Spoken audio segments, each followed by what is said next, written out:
Ibu sama bapak, bapak mati, ibu nggak bakal mau nemenin bapak di dalam kubur. Gak bakalan. Bohong.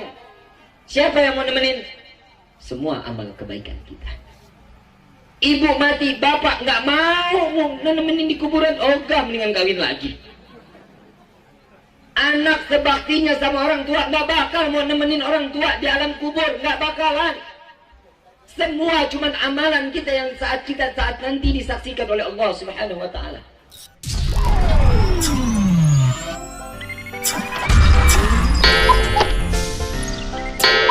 Bu, ini saya kenapa sih ngomongin perempuan? Neraka paling banyak perempuan. Betul apa enggak? Laki mah dikit. Betul. Perempuan banyak. Ada yang orang pengen perempuan masuk ke dalam neraka, diikat rambutnya sambil ditarik. Ada, bukan dongeng, ada. Maka dari itu, kalau ada acara pemakaman, perempuan dilarang ikut sama Nabi. Ikut menyaksikan prosesi pemakaman, perempuan nggak boleh ikut. Kenapa? Nyusahin. Kok nyusahin, Bib? Iya, belum pingsan. Betul apa enggak? Belum begitu pingsan, kalau dia udah ngelihat auratnya kebuka, mayit yang disiksa. Ini hati-hati nih, jangan dikata main-main. Jenazah itu yang kena siksaannya. Ibu cuma pakai kerudung nempel, satu rambut keluar, disiksa tuh jenazah. Jangan, hati-hati, jangan pernah. Lagi lu mau ngapain? Masuk ke liang lahat kagak, ngerepotin dia. Betul apa enggak? Yang kerja laki apa perempuan? Yang kerja laki apa perempuan? Laki-laki, perempuan mah cuma nontonin.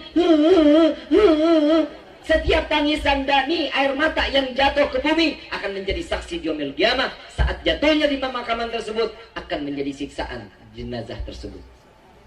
Hati-hati, ini ada di kitab yang dikarang oleh Imam Haddad, Abdullah bin Alwi al-Haddad. Jangan main-main dengan acara pemakaman. Maka dari itu saya mengatakan lebih baik jangan ikut. Kalau sudah ditanam, kalau sudah dirapi, yang laki-laki keluar, perempuan datang, nggak apa-apa. Sudah jadi.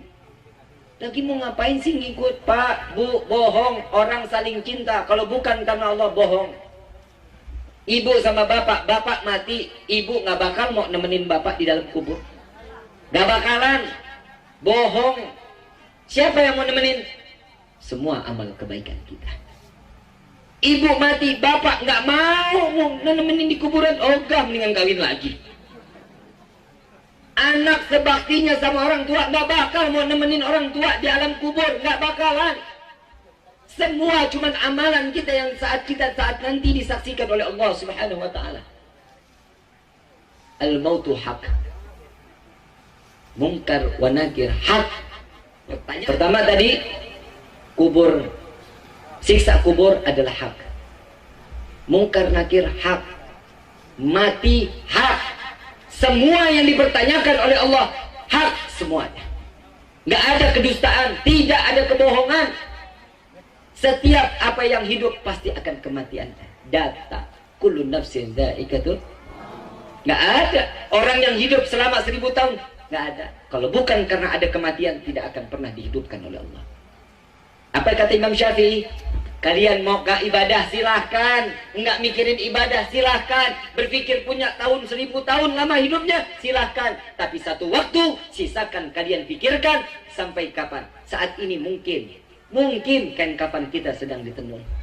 Kita nggak tahu kapan kain kafan itu akan datang ke pasar, kapan kain kafan itu akan datang ke rumah dan kita kenalkan. Itu pikirin satu waktu aja.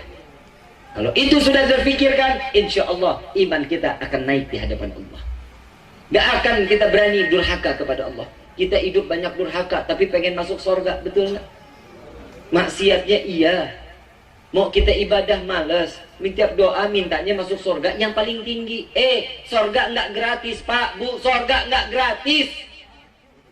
Semua yang kita jalani semua karena ibadah, bukan karena kasih sayang Allah. Kalau kita dekat sama Allah, kalau kita pasrah diri kita kepada Allah, kita bakal disayang sama Allah. Tapi kalau kita pasrah dengan selain Allah, siap-siap menerima kekecewaan di dunia dan kekecewaan di akhirat kelak. Saya mau tanya, Nabi kurang cinta sama kita? Kurang cinta nggak Nabi Muhammad sama kita? Luar biasa Nabi Muhammad. Tapi kita sampai detik ini nggak pernah ngucapin terima kasih kepada Nabi Muhammad SAW. Kita sampai detik ini bisa sholat, siapa yang ngajarin kita sholat? Nabi Yuna Muhammad SAW. Sampai detik ini kita baca Quran, siapa yang bawa ayat tersebut sampai diabadikan sampai ke tangan kita saat ini? Nabi Yuna Muhammad SAW. Tapi kita nggak pernah ngucapin terima kasih. Nggak pernah. Kita ini sombong. Sombong itu adalah selendang Allah. Kalau Allah yang punya, kalau kita pakai siap-siap kita bakal terjerumus. Tahu iblis? Kenal iblis? Tahu iblis? Saudara? Tetangga? Apa teman karib? Sahabat kalian? Iblis lebih alim dari kita. Iblis itu pernah masuk surga, tahu isi surga, tahu bagaimana masuk ke dalam surga, ibadah kepada Allah. Karena sombong dimusnahkan oleh Allah. Coba-coba kita sombong di hadapan Allah, binasa kita. Iblis, kalau ada manusia sombong berarti itu manusia iblis. Iblis sholat nggak? Ibadah nggak kepada Allah? Ibadah. Tahu nggak ayat kursi? Ayat kursi tahu? Itu passwordnya balik apa? Iblis saat masuk ke dalam surga. Pegangan iblis itu dia. Allahu la ilaha illa wal hayyul ila akhir. Dan ila akhirnya ini ditambah oleh Allah saat Isra wal Mi'raj, wala ya'uduhu hifdhuhuma wa huwal aliyyul azim. Ini ditambah oleh Allah kepada baginda Nabi Muhammad SAW. Hancur iblis. Cuman sampai itulah iblis pemegang daripada ayat kursi. Kita masuk surga nggak pernah minta masuk surga, tapi nggak mau ibadah. Iblis masih ibadah, masih dimasukin neraka. Gimana kita? Malu kita sama Allah. Kita ini kan ngarepin syafaat, betul? Kita ini nggak punya apa-apa, Bu, Pak. Kita nggak bisa apa-apa. Ibadah kita nggak seberapa. Ngaji kita nggak seberapa. Taklim kita nggak seberapa. Patuh sama suami nggak seberapa. Suami taat kepada istrinya, memberikan haknya kepada istri. Enggak, belum. Nih momen kayak begini nih yang lebih pantas. Taklimnya kita ini adalah dorongan dari Allah. Kita sampai ke tempat ini adalah keinginan Allah yang meringankan langkah kaki kita karena Allah. Lihat ini malam banyak yang bermaksiat. Banyak ini malam lagi sedang berpikir untuk besok bagaimana caranya untuk bermaksiat kepada Allah.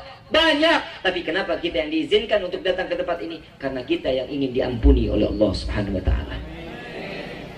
Mau nggak mau, suka nggak suka, ridho nggak ridho, kita keluar dari tempat ini, Allah hapuskan daripada dosa-dosa kita. Sesuai dengan hadis Nabi SAW, setiap umatku yang datang ke dalam taman surganya Allah, maka dia keluar akan digugurkan daripada dosa-dosanya. Ini Nabi yang bicara. Nabi pernah bohong apa enggak? Kalau kita banyak bohongnya, tapi Nabi tidak pernah berbohong. Nabi itu nggak pernah lebay. Kalau kita lebay, tuh betul nggak, Teng? Siapa itu yang ngomong? Coba kita bisa bayangin, kalau kita ini banyak maunya tapi sedikit keinginannya.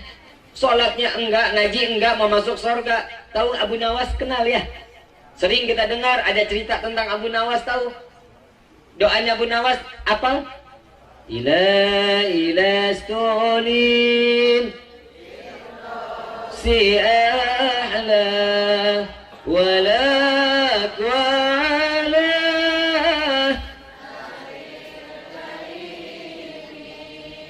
fahab li taubatan waghfir dhunubi fa innaka ghafirun dan bin. Lihat Abu Nawas. Yang kita tahu Abu Nawas cerdik, punya akal, pintar untuk mengalihkan raja.